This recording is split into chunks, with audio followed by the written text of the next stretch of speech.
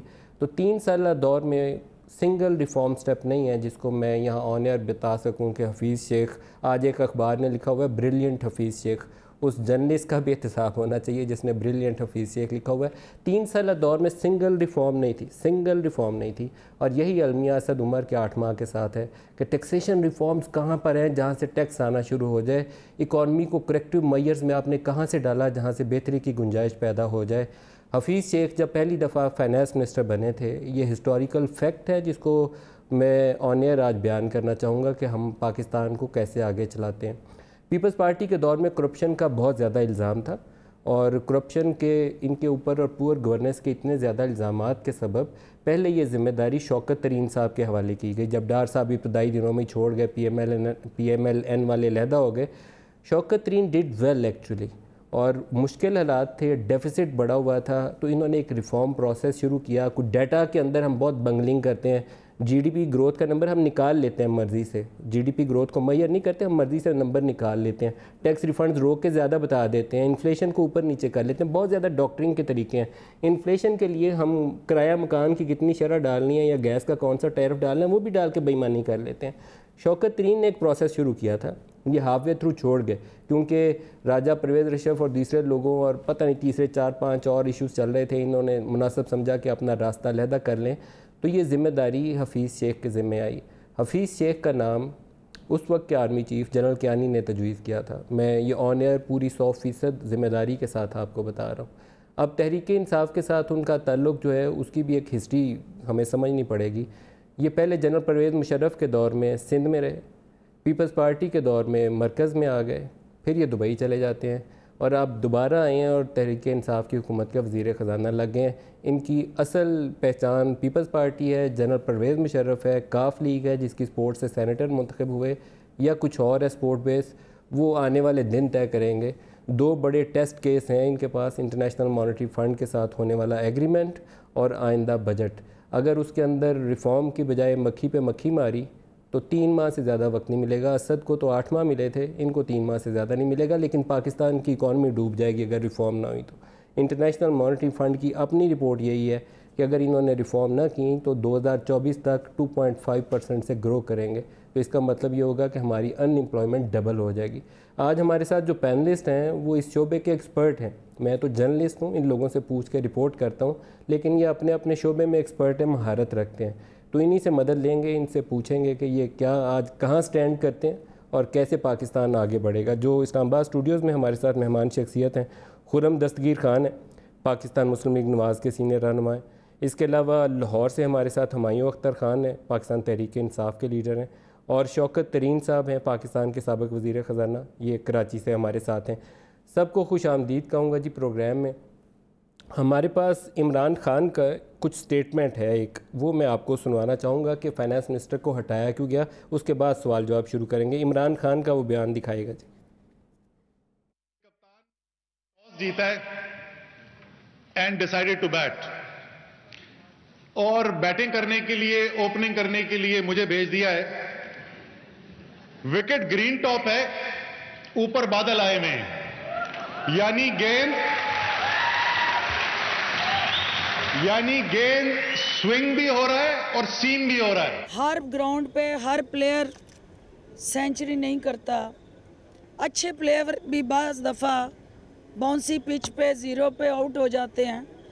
اس کا مطلب یہ نہیں ہوتا کہ جو پلیئر ہے وہ کیپیبل نہیں، بعض دفعہ گراؤنڈ جو ہے ہموار نہیں ہوتی، حالات اس کا ساتھ نہیں دیتے، موسم ابر آلود ہو جاتا ہے۔ سارے وزیروں کو میں یہ کہنا چاہتا ہوں کہ جو میرے ملک کے لیے فائدہ مند نہیں ہوگا اس کو میں چینج کر کے اس وزیر کو لے کے آؤں گا جو میرے ملک کے لیے فائدہ مند ہو۔ جو میرے ملک کے لیے فائدہ مند نہیں ہوگا اس کو ہٹا دوں گا۔ اتنا سخت سٹیٹمنٹ عمران خان کے منہ سے اسد عمر کی ریموول کے بعد، نام لیا نہیں ہے انہوں نے، میں نے آج تک اسد عمر کے لیے اتنے سخت الفاظ عمران خان کے منہ سے نہیں سنے، تو ان کی ڈس اپوائنٹمنٹ کا لیول بھی شاید اس سے ریفلیکٹ ہوتا ہے۔ پہلے آپ ہی خرم صاحب اس کے اوپر رائے دے دیجیے، کیا ہوا؟ دیکھیے جی، 4 جنہیں انگریزی میں کہتے ہیں سنز آف کمیشن، جو کام اسد عمر صاحب نے کیے جو خراب ثابت ہوئے۔ ایک تو ستمبر 2018 میں فوری طور پر IMF نہ جانا، اور اس کی راہ میں رکاوٹ صرف ان کے اور ان کے چیئرمین کے شاید بیانات تھے کہ جی ہم تو خودکشی کر لیں گے، ہم نہیں جائیں گے، کیونکہ اکنامک لاجک یہ کہتا تھا کہ آپ IMF کے پاس جائیں۔ یہ نہیں گئے، یہ ان کا فیصلہ تھا جس کا نقصان ہوا، اور اس قسم کی میں کہوں گا کہ کرپلنگ بے یقینی آئی جس نے پاکستان کی اکانومی کو کرپل کر دیا کہ جی یہاں پتہ نہیں ڈالر کدھر جا رہا ہے، کہاں آ رہا ہے۔ ایک تو یہ غلطی۔ دوسری جو ان کی جو غلطی تھی وہ یہ تھی کہ جو معاشی اشاریے اس وقت تھے، اور میں بات کر رہا ہوں اس وقت ستمبر اکتوبر 2018 کی، انہوں نے جو فیصلہ کیا روپی کو 20% ڈی ویلیو کرنے کا، جس کا نتیجہ آپ نے بتایا یہ ہے کہ PMLN کی گورنمنٹ کا جو آخری سال تھا اس میں ڈی ویلیویشن ہوئی، اس کا رزلٹ آیا کہ 13% گروتھ ہوئی ڈالر ٹرمز میں ایکسپورٹس میں۔ یہاں جو ہے 0.1% آپ نے بتایا اپنے ناظرین کو۔ اس کا مطلب یہ کہ آپ نے 20% ڈی ویلیو کر کے وہ تمام ایشوز جو آپ نے مہنگائی بڑھا لی، آپ نے جو ہے وہ پورے ملک میں جو انپٹس بھی ہیں ایکسپورٹس کی وہ مہنگی کر لی، لیکن اس کا آپ کو وہ نتیجہ بالکل ایک میں کہوں گا کہ پسپائی کی صورت آپ کو اختیار کرنی پڑی۔ تیسرا جو میجر ڈیزاسٹر تھا وہ یہ تھا کہ آپ نے انٹرسٹ ریٹ بڑھایا، 6.5% پہ مسلم لیگ نون چھوڑ کر گئی تھی، پہلے آپ اسے 10.25 پر لے کے گئے، اب 10.75 ہے۔ یہ انٹرسٹ ریٹ بڑھانے کا نتیجہ ہے پرنسپلی اور ایشوز کے ساتھ ساتھ کہ لارج اسکیل مینوفیکچرنگ جو ہے وہ -3% گر گئی ہے۔ تو یہ بھی انہوں نے ان کا فیصلہ تھا نا اس کو بڑھانے کا، وہ بھی ڈیزاسٹر ثابت ہوا۔ اس کے بعد جو ہے جو کٹ کیا ڈیولپمنٹ ایکسپینڈیچر میں 37% کا کٹ ہے دسمبر تک، ابھی ہمارے پاس مارچ کے نمبرز نہیں آئے تو میں آئی کینٹ سے وتھ سرٹنٹی، لیکن 37% کا جو کٹ تھا اس نے اکانومی کو فوری طور پر کنٹریکٹ کیا، ڈیولپمنٹ ہونا بند ہو گئی، اور ہم نے دیکھا کہ کس طرح اس کا نقصان ہوا۔ دوسرے لیکن ساتھ ساتھ کرنٹ ایکسپینڈیچر نہیں گھٹا، وہ 17% بڑھ گیا۔ Current expenditure inelastic in most cases you know ٹھیک ہے، وہ 17% بڑھ گیا۔ آخری جو اصل میں ملک صاحب جو ان کے پاس چانس تھا، جو موقع شاید پتہ نہیں حفیظ شیخ صاحب کو ملے گا کہ نہیں ملے گا، 2 بجٹ آئے ستمبر میں اور جنوری میں، اور ان دونوں بجٹ میں 0 ریفارم تھا۔ یہ جو فکری دیوالیہ پن ہے PTI کا، یہ پاکستان کو معاشی دیوالیہ پن تک لے آیا ہے۔ اور ایشو یہی ہوا کہ جب بھی عمران خان صاحب سے پوچھا گیا اکانومی کے بارے میں، ان کا ایک ہی جواب تھا، ان کے پاس ہر مسئلے کا حل تھا اسد عمر، کہ جی ہمارا وہ دماغ ہے، ہمارا وہ ارسطو ہے۔ اب وہ دماغ کو باہر نکال کر پھینک دیا تو اب کیا ہوگا؟ شوکت ترین صاحب سے پوچھتے ہیں۔ شوکت صاحب، آپ کا تو پہلے چرچا بڑا تھا کہ شوکت ترین صاحب نے وزارت خزانہ سنبھالنی ہے، کیونکہ جو ماضی کا آپ کا وہ ٹینیور تھا بہت لمبا تو نہیں تھا، لیکن اس میں کم از کم انیشیٹیوز لیے گئے تھے، آپ کیوں نہیں آئے؟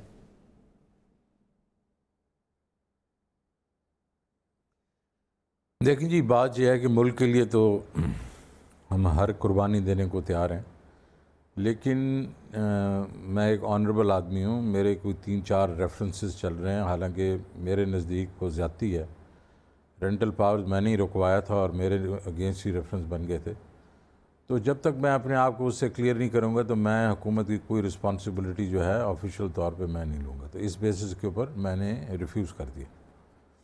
ابھی ایک انفارمل ارینجمنٹ ہے جو مجھے پتہ چلا کہ آپ نے پرسنل کیپیسٹی میں والنٹیئر کیا ہے کہ آپ جو جہاں رائے دے سکتے ہیں آپ بھی دیں گے، اس کے اندر صادق صاحب ہیں، وہ امریکہ والے ایک بینکر ہیں، وہ بھی اپنی انپٹ دیں گے، 1-2 اور شخصیات کا شبر زیدی کا نام ہے وہ بھی پرووائڈ کریں گے، از اٹ ٹرو؟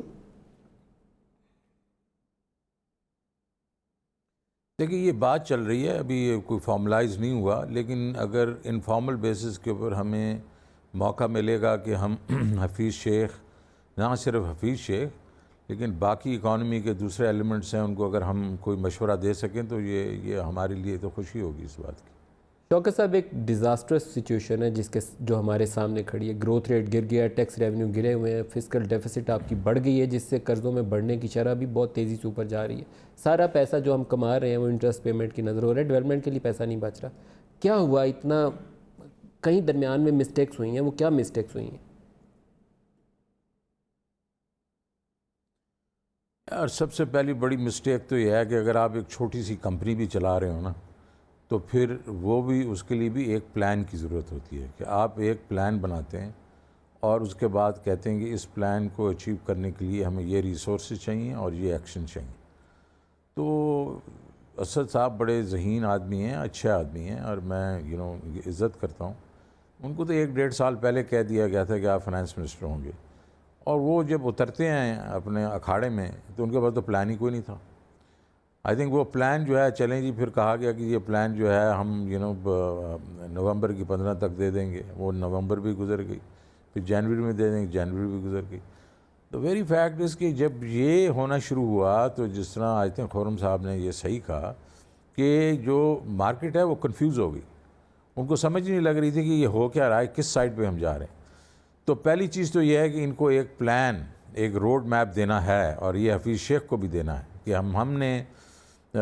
ہم نے اس طریقے سے آگے جانا ہے. دوسری چیز یہ ہے کہ ان کو ابھی یہ سوچنے پہ ان کو مجبور ہونا پڑے گا کہ ہمارے پاس نہ فزیکل مطلب اس میں فائنینشیل ریسورسز اتنے زیادہ ہیں, نہ ہمارے پاس ہیومن ریسورسز اتنے زیادہ ہیں کہ ہم 22 انیشیٹوز لے کے چل پڑیں.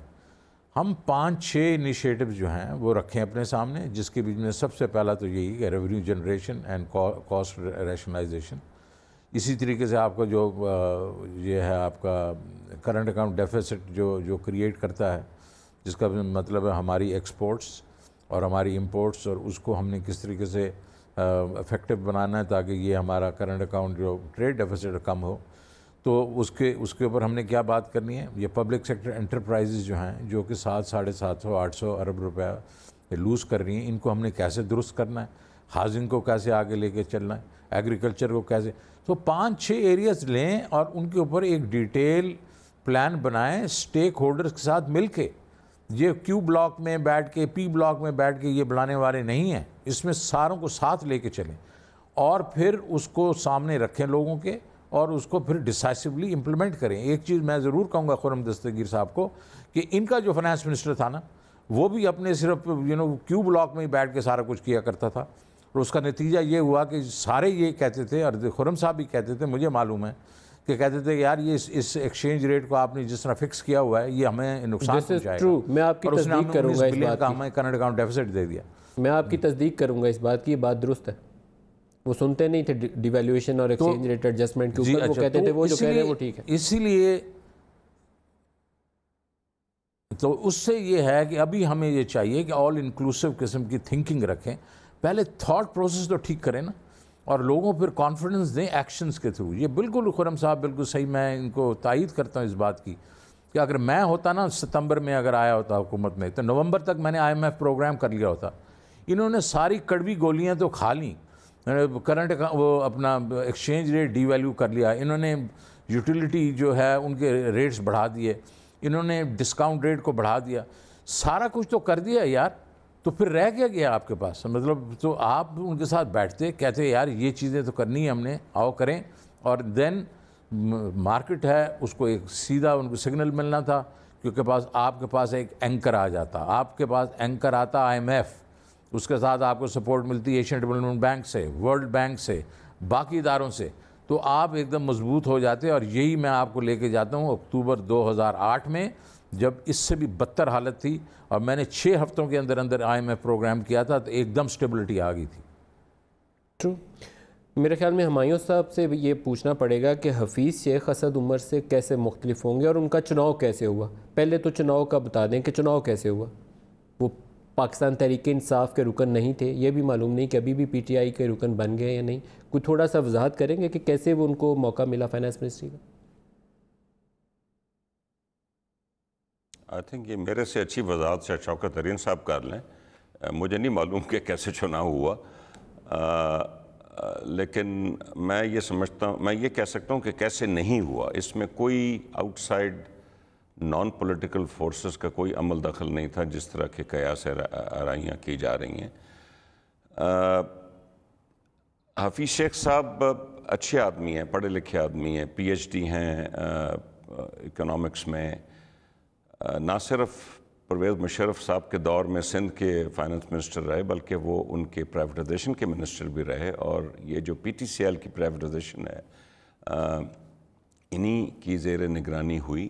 $800 ملین لینا ہے ہم نے. $80 کروڑ ابھی بھی پینڈنگ ہے. جی ہاں وہ ہے جی, بالکل صحیح آپ فرما رہے ہیں. وہ میرا خیال 12-15 جن لوگوں نے وہ پرچیاں نکالنی تھی پرائیویٹائزیشن کی, میں بھی اس میں سے ایک ٹیم ممبر تھا. $800 ملین کی ذمہ داری ہے ابھی. آپ تفصیل میں جائیں, بالکل ہے جی, ہر کسی کو معلوم ہے ندیم کہ وہ ذمہ داری ہے. اس وقت میں اچھے آدمی میرے کولیگ رہے ہیں, لیکن میں یہ سمجھنے سے قاصر ہوں کہ ان کو کس مقصد کی وجہ سے لایا گیا ہے. ہو سکتا ہے وہ کامیاب ہو جائیں. دیکھیں, ہو سکتا ہے وہ کامیاب بالکل ہو صحیح جائیں, باتیں کی, ہو سکتا ہے وہ کامیاب ہو جائے. تو سر یہ ہمایوں صاحب ہم مسلح بچھا کے پاکستانی قوم سے کہتے ہیں کہ اللہ سے دعا مانگیں کہ اللہ کرے کہ کوئی ایسا راستہ نکل آئے. میں کچھ دن پہلے ایک بڑے سینئر ٹاپ رینکنگ آفیشل سے ملا, ان کے لفظ تھے اللہ کرے تیل ہی نکل آئے, کوئی حالات بہتر ہو جائیں. یہ آپ لوگوں کے پاس اللہ پاک جب حکومت دیتا ہے تو ایک اسٹریٹجی پلان ہونا چاہیے, جو شوکت ترین صاحب نے بات کہی, there is no plan, no strategy so far. It is not that simple.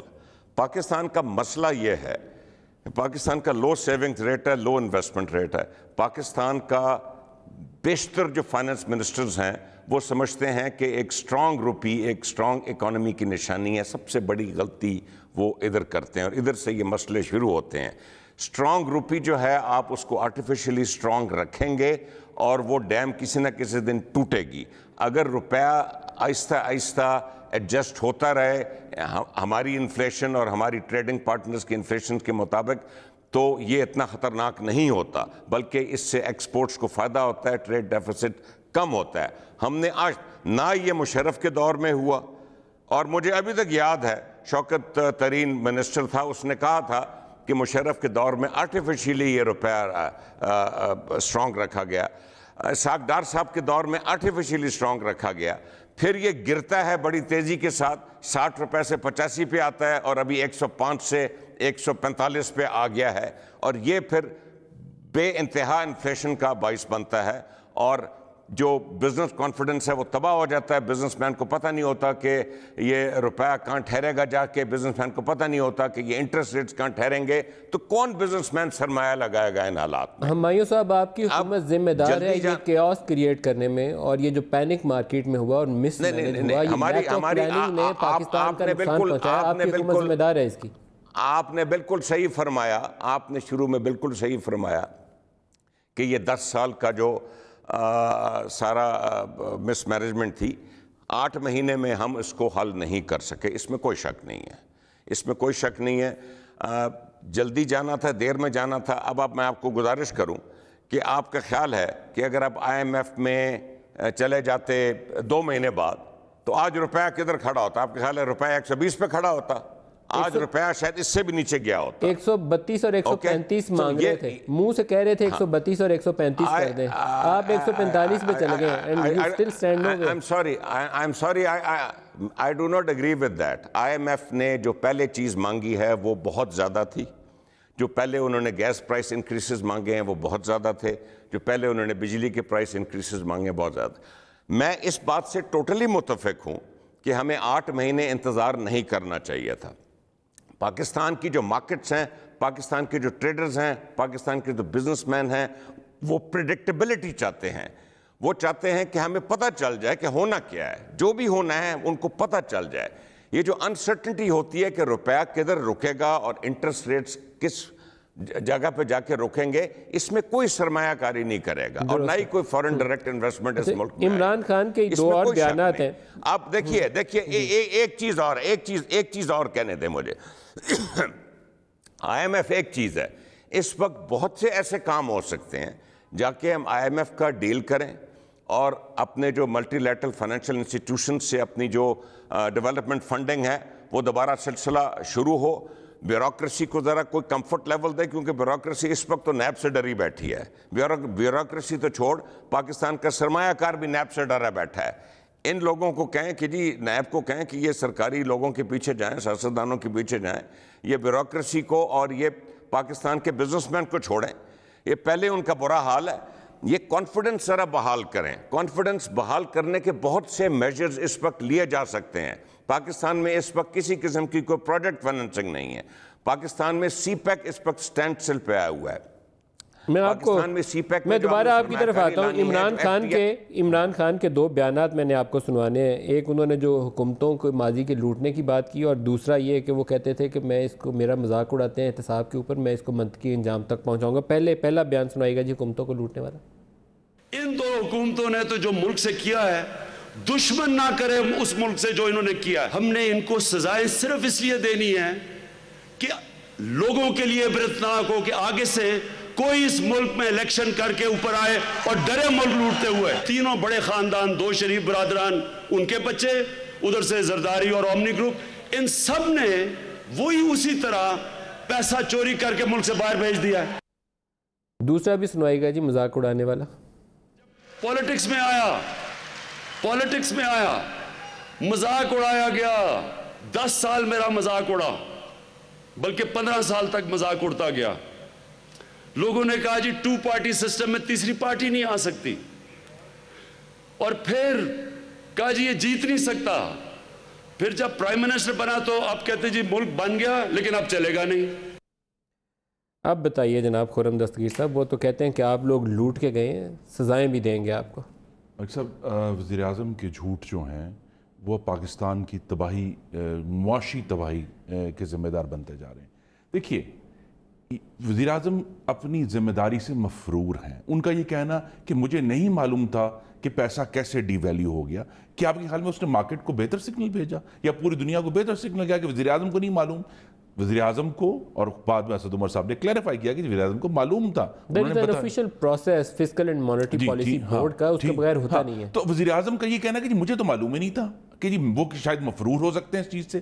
دوسرا جو ڈیزاسٹر نے کیا کہ دیکھیں کابینہ نے ECC نے باقاعدہ طور پہ گیس کی قیمتیں 143% بڑھائیں، ان کی منظوری دی. بعد میں فرماتے ہیں انجان اعظم کی جی مجھے تو معلوم نہیں تھا گیس کی قیمتیں کیسے بڑھ گئیں، پتہ کرو، انکوائری کراؤ، MD کو نکالو. بھئی یہ کس قدر کو مذاق کر رہے ہیں آپ اکنامک پالیسی کے ساتھ؟ اگر آپ نے ایک سخت مشکل سٹیپ لے لیا ہے تو اس کی ذمہ داری قبول کریں اور آگے چلیں. ایشو یہ ہے کہ PTI کے پاس سوائے یہ کہ جی انہوں نے لوٹا ہے، ہم ان کو پکڑیں گے، اور کوئی اکنامک پالیسی نہیں ہے. یہ جو چورا انہوں نے بیچا نا جی کہ ہم کوئی لوٹی ہوئی دولت واپس لے آئیں گے، کبھی بتاتے ہیں 5 ارب ہے، کبھی ڈالرز ہے، کبھی 7 بلین ہے، کبھی 11 بلین ہے. 1 سینٹ ابھی تک ملک صاحب اگر آپ کے نالج میں ہو کہ یہ واپس لائے ہوں تو نہیں لا سکے. دوسرا جو ان کا خیال تھا، ان کا جو انیشیٹو یا پاکستان بناؤ سرٹیفکیٹ، کمپلیٹ ڈیزاسٹر، پوری دنیا سے بالکل زیرو رسپانس آئے. غالباً میرے خیال میں $1 ملین یا کچھ کٹھا ہوا ہے ان سے. 12-13 ملین ڈالر تھا، اور اس کی ریزن یہ ہے کہ آپ کی ڈومیسٹک مارکیٹ میں کیوس ہے نا جی. اب پرائم منسٹر کو یہ فیصلے لینے پڑیں گے. پہلی میری استدعا ہے پوری قوم سے بھی اور PTI سے بھی، خدا کے لیے کرکٹ کے استعارے بند کر دیں. یہ اب نہیں چلیں گے کہ جی پچ ایسی ہے، پچ ویسی ہے.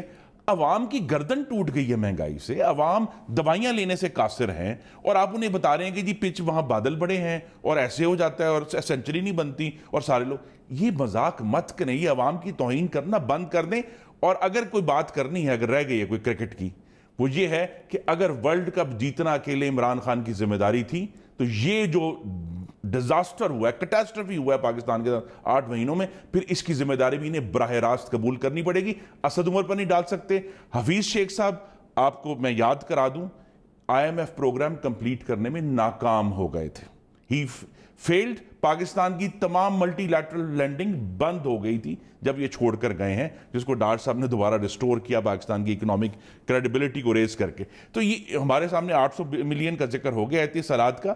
تو یہ کہہ دینا کہ انوفیشل خبر اس وقت یہ تھی فروری 2013 میں کہ ہی ہیز بین ریمووڈ، اور آفیشیل خبر یہ تھی کہ میں نے ریزائن کر دیا. جی یہ 2 خبریں تھیں. تو یہاں بھی تو یہی ہوا نا، یہاں بھی تو یہی ہوا. اسد عمر صاحب نے بعد میں کہہ دیا کہ انہیں واٹس ایپ پہ ان کو ریموو کیا گیا.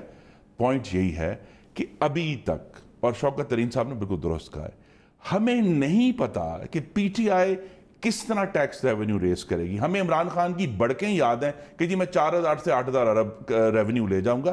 ریونیو تو ہم نے ڈبل کیا نا، 1940 ارب سے 3800 ارب تک. حفیظ شیخ صاحب کی جو انٹری ہے یہ کافی ابھی تک میرے لیے ایک تھوڑا سا سمجھنے کے لیے مشکل چیلنج ہے کہ یہ کیسے ہوئی. میں شوکت ترین صاحب آپ کی طرف آؤں گا، لیکن فردوس عاشق اوان کا ایک بیان سنوا کے آپ کی طرف آؤں گا. دکھائیے گا جی فردوس عاشق اوان نے کیا بتایا کہ کیسے سلیکشن ہوئی. معاشی محاذ پہ ایک انٹرنیشنل فیس کی ضرورت تھی جو مالیاتی اداروں کے ساتھ جو انٹرنیشنل لابنگ کر کے پاکستان کو انگیج کرے اس کے انٹرسٹ کو اور پاکستان کے لیے بہتر پیکج نیگوشیٹ کر سکے. شوکت ترین صاحب، معین قریشی سے لے کر حفیظ شیخ صاحب، کیسے ہم یہ ڈھونڈ کے لاتے ہیں کہ شاید کوئی میجیکل سلوشن ہے، چراغ رگڑیں گے اور ڈالروں کی بارش شروع ہو جائے گی اور اکانومی راتوں رات جو ہے فصلیں بھی اگیں گی، انڈسٹری بھی چلے گی. ہوتا نہیں ہے یہ کام، لیکن we do it again and again. یہ کیوں ہمارے ساتھ یہ کوئی سوئی پھنسی ہوئی ہے کہ ہم یہ راستہ نکالتے ہیں؟ دیکھیں جی، ہمیں یہ ساری دنیا میں یہ ہوتا ہے کہ وہ ایسے لوگ ان کریٹیکل پوزیشنز میں لے کے آتے ہیں جن کو گراؤنڈ ریالٹیز کا پتہ ہوتا ہے اور جو کہ مطلب کیپیبل بھی ہوتے ہیں، انٹیلیجنٹ بھی ہوتے ہیں، لیکن وہ یہاں کے ہوم گرون ہوتے ہیں. تو اس میں اگر آپ ایک یہ ہماری ایکسیپشن دیکھی جائے جو کہ یہ باہر سے جو لوگ آتے رہتے ہیں، اس میں ڈاکٹر عشرت حسین جو کہ پہلے سول سروس میں یہاں رہ کے جا چکے تھے اور وہ واپس آئے ایز گورنر اسٹیٹ بینک اور کافی اچھا کام انہوں نے کیا. تو ان کا پہلے یہاں ایکسپیرینس تھا اور کافی ایکسپیرینس تھا. میرے نزدیک تو دیکھیں، ہمیں جو حفیظ شیخ صاحب ابھی آ گئے ہیں ماشاءاللہ، تو پہلے بھی رہ چکے ہیں. اب ان کو یہ چاہیے جو کہ اسد عمر صاحب نے نہیں کیا تھا، حالانکہ ان کو کافی موقع ملے تھے، کہ وہ کچھ دیر ابھی باہر رہ چکے ہیں، ان کو ابھی گراؤنڈ ریالٹیز کا پتہ نہیں ہے، کہ وہ چند لوگوں کو اکٹھا کریں اور ان کے ساتھ مشاورت کر کے سٹیک ہولڈرز کے پاس جائیں اور پھر جو ایکشنز ہیں انہوں نے لینے ہیں وہ لیں. لیکن میں یہ آپ کو بتا دوں ندیمیہ، اب چیلنجز اتنے زیادہ ہیں، ہر فیلڈ میں چیلنجز ہیں. ہر فیلڈ میں جو ہمارا رینٹ سیکر بیٹھا ہوا ہے وہ آپ کو آسانی سے نہ ریونیو کلیکٹ ہونے دے گا، نہ یہ پبلک سیکٹر انٹرپرائزز کو ٹرن اراؤنڈ ہونے دے گا، نہ یہ ایکسپورٹ مارکیٹس اور جو ہماری ہیں انڈسٹری جو ہے امپورٹ اورینٹڈ ہو گئی ہے، اس میں کوئی وہ بیلنس جو ہے اس کو ٹھیک ہونے دے گا. اب جس طرح آئی تھنک ہمایوں نے بالکل ٹھیک کہا کہ آپ اگر گریجول ڈی ویلیویشن کرتے رہیں آن دا بیسس آف کہ آپ کی روپی کی سقط کیا ہے versus other currencies in your region and amongst your competitors, اور اس کو گریجولی اپ اینڈ ڈاؤن کرتے رہیں، تو وہ جو ہے وہ ایک ریئل افیکٹو ایکسچینج ریٹ اس کو کہتے ہیں، اس کے ساتھ ساتھ رکھیں تو وہ ٹھیک ہے. جب آپ اتنی بڑی سٹیپ ڈی ویلیویشنز کرتے ہیں تو وہ فائدہ سارا امپورٹر کے پاس چلا جاتا ہے. باہر والا جو امپورٹر ہے وہ 90% فائدہ اپنے پاس رکھ لیتا ہے اور آپ کے ایکسپورٹر کو ملتا ہی کچھ نہیں ہے. یہی اب ہوا ہے کہ آپ نے ڈی ویلیویشن تو کر دی لیکن آپ کی ایکسپورٹس نہیں بڑھی. تو اس لیے نہیں بڑھی کہ وہ فائدہ سارا کا سارا امپورٹر کے پاس چلا گیا. تو یہ تو خیر میں ایک ٹرانزیکشن ہے نا، اس میں نہیں جانا چاہوں گا. میں صرف یہ کہنا چاہ رہا ہوں کہ چیلنجز آپ کے بہت زیادہ ہیں اور ایک آدمی ویدر اٹ از حفیظ شیخ یا کوئی اور، وہ اس کو آگے نہیں لے جا سکتا. مجھے معلوم ہے کہ جب میں بنا تھا تو میرے اس وقت کوئی 35-36 سال میں نے اس فیلڈ میں کام کیا تھا، لیکن میں نے ایک economic advisory council, practical economic advisory council بنائی تھی، جس میں ڈاکٹر عشرت بھی تھے، حفیظ پاشا بھی تھے اور انڈسٹریلسٹ بھی تھے، اور ان سے ہر 15 دن میں مشورہ کیا کرتے تھے اور ان سے ڈیسیژن لیا کرتے تھے. تو یہ اس قسم کا ایک مشاورتی پروسیس ہونا چاہیے جو پریکٹیکل ہونا چاہیے، ورنہ اس وقت ہم واقعی دلدل میں پھنسے ہوئے ہیں. ایک بریک لے لیں، بریک سے واپس آتے ہیں تو ہمایوں صاحب کے پاس دوبارہ چلیں گے. بریک لے لیجیے جی.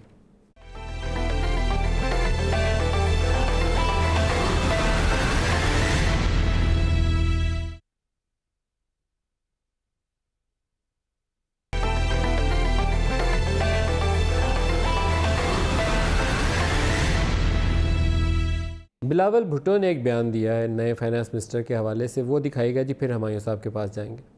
آپ نے ہمارا وزیر خزانہ کو کیوں نکالا؟ بتائے تو صحیح. نکال کے آپ نے کس کو رکھا؟ صدر زرداری کا وزیر خزانہ. اگر آپ کہتے تھے کہ جو نقصان ہوا وہ ہماری وجہ سے، جو قرض لیا غلط لیا، جو خرچ کیا غلط خرچ کیا گیا، تو پھر آپ اپنی ہی وزیر سے پوچھے. اگر قرض لیا گیا تو اس نے قرض لیا، اگر خرچ کیا گیا تو اس نے خرچ کیا.